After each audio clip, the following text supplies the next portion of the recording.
আমি মা হয়ে এই সেই অন্যা যে অন্যতে সন্তানকে ঢাইকা দিছিলাম সেই অন্য আজকে পয়রা এই মঞ্চে আসছি। এই অন্যতে যে সন্তানের লাশ ঢাইকা দিছি সেই অন্য আজকে গায়ে দিয়া এই মঞ্চে এসে দাঁড়াইছি আমি আবার 1 বছর পরে।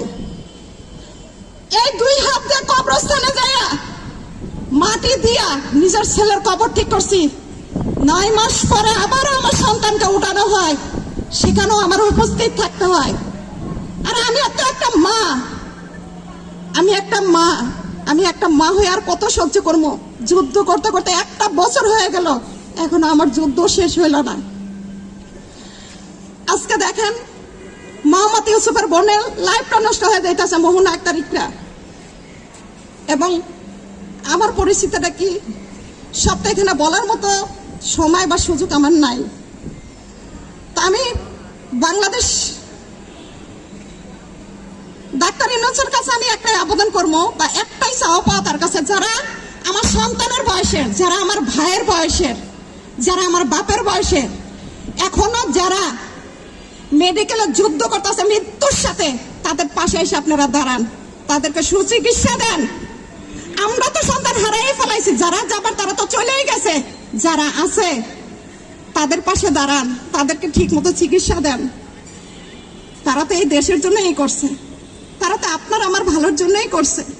তা আপনাদের সবার কাছে আমার আবেদন থাকবো যে ওদের সুচিকিৎসা দেন, ওদেরকে সুস্থ করে দেন। আমি একজন মা হয়ে, আমি একজন বোন হয়ে আপনাদের কাছে দাবি রাখতেছি।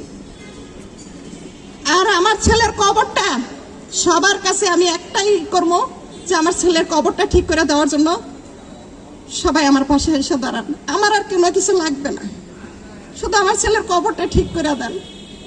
এটা আপনাদের কাছে আমি ভিক্ষা হিসাবে দাবি করতেছি। আমার ছেলের কবরটা এখন পর্যন্ত ঠিক করা হয় নাই। আমি একবার যাই মাটি ঠিক করে দিয়ে আসছি, মাটি করে করে এখন আবার বৃষ্টিতে মাটি ধুয়ে ধুয়ে যাইতেছে। আমি চাই যে আমার ছেলের কবরটা ঠিক করে দেন। আর আমি